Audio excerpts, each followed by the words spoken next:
بسم اللہ الرحمن الرحیم۔ السلام علیکم ناظرین، آپ دیکھ رہے ہیں کلیم کیسرانی۔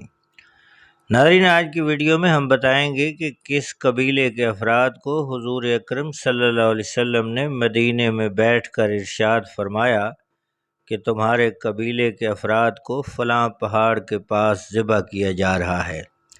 یہ واقعہ کیسے پیش آیا، اس کے لیے اس ویڈیو کو آخر تک ملاحظہ کیجیے۔ ناظرین، قبیلہ ازد کا ایک وفد بارگاہ نبوت میں حاضر ہوا اور اسلام لایا۔ ان میں سرد بن عبداللہ الازدی بھی تھا، جو ان میں سب سے افضل تھا۔ حضور اکرم صلی اللہ علیہ وسلم نے قبیلہ ازد کے مومنین پر انہیں امیر مقرر کیا اور انہیں حکم دیا کہ وہ اہل اسلام کو اپنے ساتھ لے کر ان مشرکین سے جنگ کریں جو اس کے قرب و جوار میں آباد ہیں۔ چنانچہ اہل ایمان کی ایک جماعت کو ہمراہ لے کر سرد نے جرش شہر کا محاصرہ کر لیا، جہاں یمنی قبائل آباد تھے۔ مسلمانوں نے 1 ماہ تک جرش کا محاصرہ کیے رکھا۔ 1 ماہ بعد محاصرہ اٹھا لیا اور اپنے وطن لوٹ گئے۔ جب وہ شکر نامی پہاڑ تک پہنچ گئے تو اہل جرش نے یہ خیال کیا کہ مسلمان شکست کھا کر یہاں سے بھاگ گئے ہیں، لہٰذا وہ مسلمانوں کے تعاقب میں نکلے۔ جب ان کا لشکر پہاڑ کے قریب پہنچا تو مسلمانوں نے پلٹ کر ان پر حملہ کر دیا اور چن چن کر انہیں موت کے گھاٹ اتارنے لگے۔ جرش والوں نے اپنے 2 جاسوس مدینہ طیبہ بٹھائے ہوئے تھے تاکہ وہاں کے حالات کا مشاہدہ کرتے رہیں اور اپنے قبیلے کو آگاہ کرتے رہیں۔ ایک روز وہ دونوں آدمی حضور علیہ السلام کے پاس بیٹھے تھے۔ حضور نے ان سے پوچھا، شکر نامی پہاڑ کس علاقہ میں ہے؟ انہوں نے عرض کی کہ یہ پہاڑ ہمارے علاقہ میں ہے، اس کا نام کشر ہے۔ آپ نے فرمایا، نہیں، اس کا نام شکر ہے۔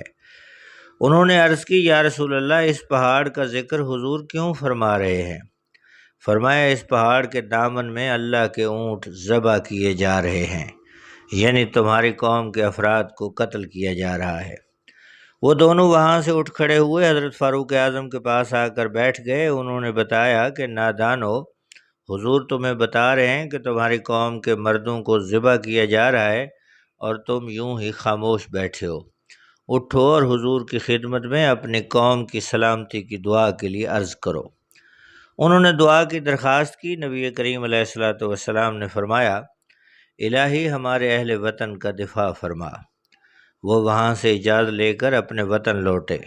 وہاں پہنچے تو پتہ چلا کہ اس روز اور اسی وقت جب حضور ارشاد فرما رہے تھے، ان کے کئی افراد کو قتل کر دیا گیا۔ پھر جرش کے لوگ مدینہ طیبہ حاضر ہوئے اور اسلام قبول کر لیا۔